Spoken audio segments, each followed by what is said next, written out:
ආයුබෝවන් paradise home and garden අපේ YouTube channel එකෙන් අද ගොඩක් මල් වර්ග ගෙනාවා. ඔයාලට පෙන්නන්න වෙනස් විදිහේ මල් වර්ග රාශියක්. එන්නකෝ අදහසක් ගන්න ඔයාලටත් පුළුවන් වෙයි.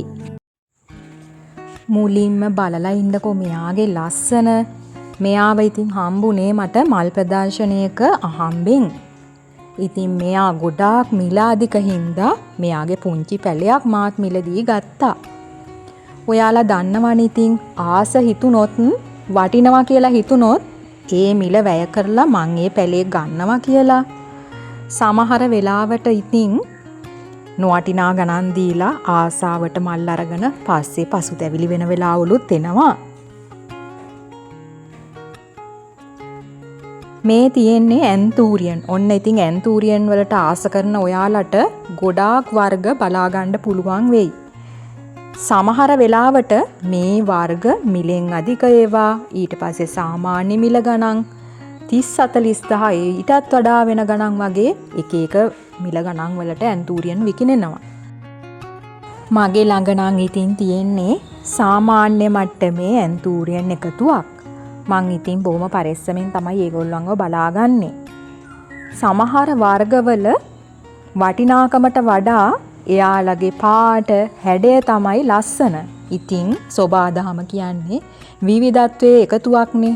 මල් උනත් ලස්සන විවිධත්වයක් විවිධ පාට එකතු වුනහම බලන්නකෝ.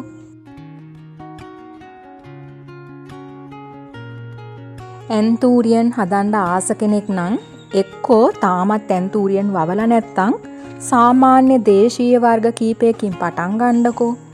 ඇන්තූරියන් හදන්න එච්චර අමාරු නෑ. ඕවන නම් මාධ්‍ය වුණත් කියලා දෙන්න පුළුවන්. පහලින් කමෙන්ට් එකක් දාන්නකෝ. මට මතක විදිහට මම මීට කලිනුත් කියලා දීලා ඇති. මේ බලන්නකෝ. පහසුවෙන් අවුව තියෙන තැනක හදාගන්න පුළුවන් මල් වර්ගයක්. මිලනුත් ඉතාම අඩුයිනේ. එහෙමයි කියලා බලන්නකෝ ලස්සනේ අඩුවක් තියනවද කියලා. මේකෙත් විවිධ පාට විවිධ හැඩේ කොච්චරක් මල් ಜಾති තියනවද. මට ඔයිට කලිනුත් තෑගි හම්බුණා මම පෙන්නුවනේ. මේ බලන්නකෝ ඊට අමතරව මම මේ පැලෙත් ගෙනාවා. ලස්සනයිද කියලා බලන්නකෝ. පොඩි ඉඩක බඳුන් ගත උනත් හදන්න පුළුවන්නේ. කරදහයියා ඊට පස්සේ වැලි කොම්පෝස්ට් මතු පිටපස් මේවා මිශ්‍ර කරලා හොඳට හදාගන්න පුළුවන්. මේ බලන්නකෝ මේ මල් පෝච්චිය බින්දේ මගේ අර වැඩ පරීක්ෂක. ඉතින් මේක අහක දාන්න බැරිකමට මෙන්න මේ විදියට හිටෙව්වා. බලමු ලස්සනට හැදෙයිද කියලා. හිසක ඉතින් ගල් මුල් නැතුව මල් තියනවා නම් කොච්චර දෙයක්ද නේද? මේ වගෙත් එකක් දෙකක් මල් පිපීගෙන එන ගමන් මේ පෝච්චියම පිරිලා හැදුනොත් තමයි නියම ලස්සන බලාගන්න පුළුවන්. හැම දෙයකටම ඉතින් කාලයක් ඕනනේ.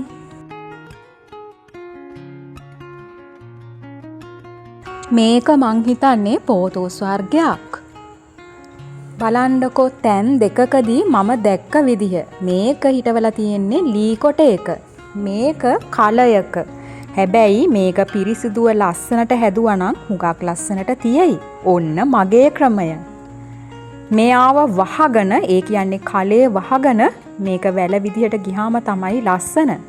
මං කියනවානේ බලන විදිහේ දකින විදිහේ තමයි කලාත්මක බව තියෙන්නේ කියලා. මේ බලන්නකො පැලතවන් වලදී එක එක ස්ටයිල් එකට හදපු දේවල් දකිනවා. සමහර ඒවා ඉතින් මතක තියාගෙන ඒ විදිහට වඩා තව ක්‍රම යොදලා ලස්සන කරනවා. එකම වර්ගයේ පාට දෙකක ගස් දෙකක් වගේ. හරිම ලස්සනයි. මේන් පුංචි පැල දෙකක් මාත් ඉතින් ගෙනාවා. දැන් මේවට වැඩි ඉල්ලුමක් තියෙන හින්දා ස්වයං රැකියාවක් හැටියට වුණත් මේ වර්ග වැවුවොත් මං හිතන්නේ ආදායමක් හොයාගන්න පුළුවන් වෙයි. මට හිතෙනවා දැන් අර ගේ ඇතුළෙත් ගොඩක් වෙලාවට ඉන්ඩෝර් ප්ලාන්ට්ස් ඊළඟට මෙන්න මේ වගේ විවිධ පැලෑටි වර්ග වවන එක ට්‍රෙන්ඩ් එකක් වෙලා තියෙන්නේ. උත්සාහ කරලා බලන්නකෝ. මේ තියෙන්නේ මගේ පිලෝ එකතුව.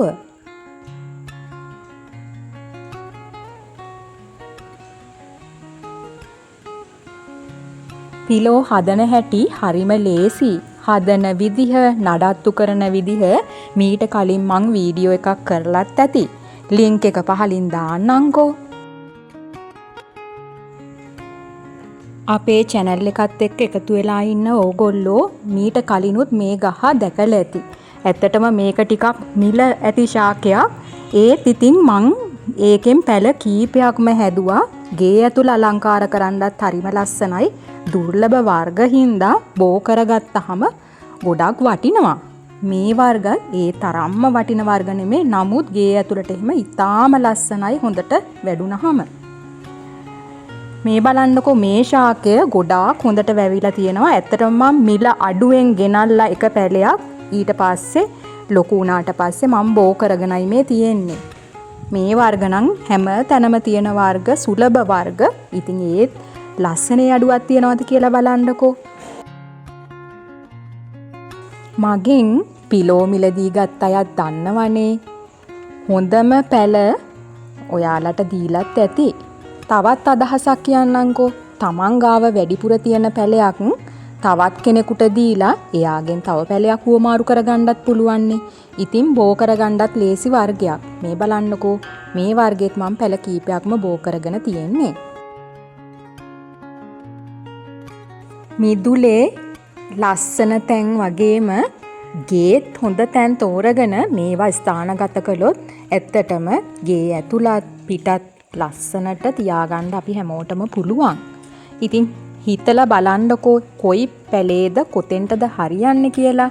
හැම පැලයක්ම ගේ ඇතුළට හරියන්නේ නැහැ. තියෙන තැන අනුව තමයි ඒක ගොඩක්ම ලස්සන වෙන්නේ. වීදුරු, මැටි, ටයිටේනියම් ඔය වගේ ඕන තරම් පෝච්චි වලිනුත් අලංකාරයක් ගන්න පුළුවන්. ඒ වගේම තමයි ලී ඊට පස්සේ විවිධ වර්ගයේ රැක් යොදාගෙනත් මේවා අලංකාර විදිහට ස්ථානගත කරලා තියන්න පුළුවන්. ඔයාලා දැකලා ඇතිනේ සමහර නිර්මාණාත්මක ගේවල් ගේ ඇතුළට ගෙනාපුවාම ගෙයි තියෙන අමුතුම ලස්සන. ඉතින් ඒවා ගැනත් ටිකක් හිතලා බලන්නකෝ. මේ මතකද ඉස්සර අවුරුදු කාලෙට නිතර දෙවේලේ එහෙ මෙහෙ පිපෙන කැලෑ මල් මේවා වැඩි දියුණු කරලා තමයි මේ තියෙන්නේ. ඇත්තටම අවුරුද්ද පුරාම හැදෙන විදිහට දැන් මේ වර්ග තියෙනවා. වැඩි වියදමක් නැතුව සරල මල් ಜಾති වලින් මිදුල ලස්සන කරන්න හිතනවා නම් මේවත් විකල්ප. හැබැයි පොඩි අය ඉන්න ගෙවල් වල ටිකක් මේවා හිටවද්දි පරිස්සම් වෙන්න. විස සහිතයිනේ මේකේ කිරි. නැත්තම් අවුව හොඳින් වැඩෙන තැනක මේ වගේ හොඳට මල් පිපෙනවා. මේක නම් අලුත් වර්ගයක්. මම දන්නේ ඒක ගැන කොහොමද කියලා හිතවලා නෑ. මේ ඉතින් ඕකිඩ් වර්ගනේ. මේක හරි සුවඳයි. ඔන්න මල් ළඟත් දැන් පැලයක් දෙකක් තියෙනවා. ඉස්කෝලේ නිවාඩුවට මං ගිය සැරේත් කිව්වනේ කුස්සියටයි අම්මටයි නම් නිවනක් නැතුව ඇති කියලා. ඔන්න ඉතින් අපේ ගෙදරත් එක එක වර්ගයේ කෑම.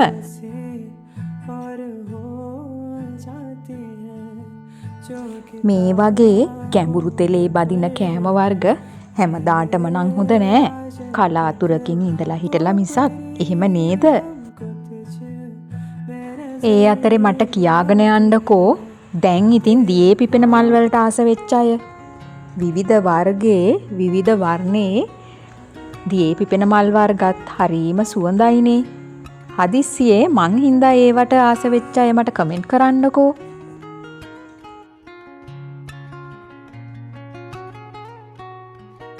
මොන අලුත් මල් ಜಾති ආවත් මේ සමම් පිච්ච වැලක චාම් බවට සුවඳට ගහන්න මලක් තවත් කොහෙන්ද?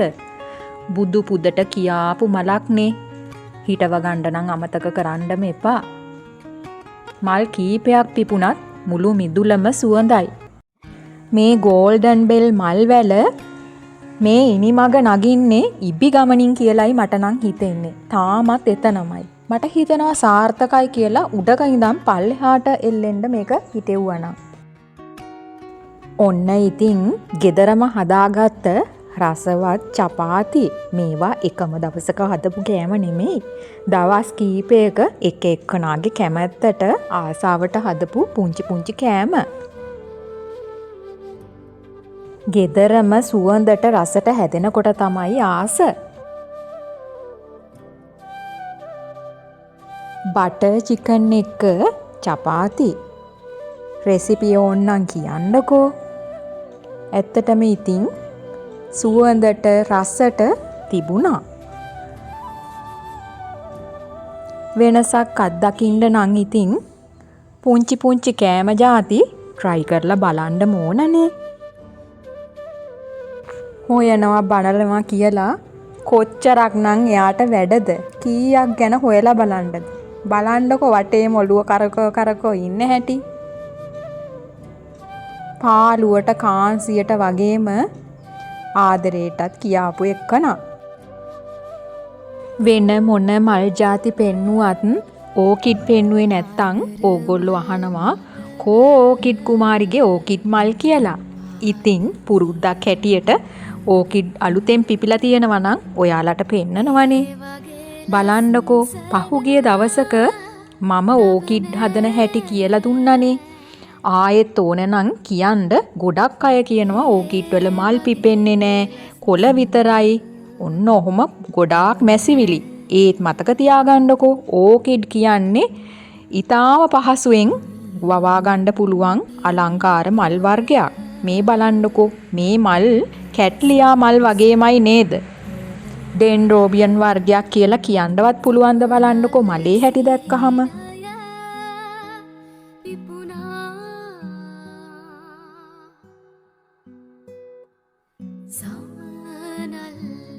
කොච්චර දැක්කත් එපා නොවන මල් වර්ග. ඉතින් විවිධත්වයක් තියෙනවනේ. එකම හැඩය නෙවෙයි, එකම පාට නෙවෙයි. ඉතින් හරිම ලස්සනයි. කොහොමද උදේම මේ වගේ පොකුරු 7-8ක යායක් දැක්කහම හිතට තියෙන සැනසෙල්ල කියලා හිතන්නකෝ. ගොඩනැගිල්ලක් ගෙයක් වෙන්නෙත්, මිදුලක් උද්‍යානයක් වෙන්නෙත් කාන්තාවකගේ අතින් කියනවනේ. ඉතින් චුට්ටක් හිතට ගන්න. තාම මල් ගහක් දෙකක්වත් මිදුලේ නැත්තම් උත්සාහ කරලා බලන්න. මම හැමදාමත් කියනවනේ ලස්සන සමනල්ලු දකින්න ඕන නම් අපි දලඹු ආරක්ෂා කරන්නත් ඕනේ, මල් හිටවන්නත් ඕනේ කියලා. මේ දවස්වල ටිකක් විවේක තියෙන හින්දා ගේ ඇතුළෙත් පොඩි පොඩි වෙනස්කම් කීපයක් කළා. ඉතින් මට කියන්නකෝ ඊළඟට ඕන ඔයාලට ගේ ඇතුලේ කරපු වීඩියෝ එකක්ද, මිදුලේ වීඩියෝ එකක්ද, නැත්නම් මොන වගේ මල් జాතියක් ගැනද කියලා කමෙන්ට් එකකින්. ඉතින් එහෙනම් අදට ගිහින් එන්නම්. තාම සබස්ක්‍රයිබ් කරලා නැත්නම් සබස්ක්‍රයිබ් කරන්නත් අමතක කරන්න එපා. ආයෙත් අලුත් දෙයක් අරගෙන ඉක්මනින් එන්නම්කෝ. ආයුබෝවන්.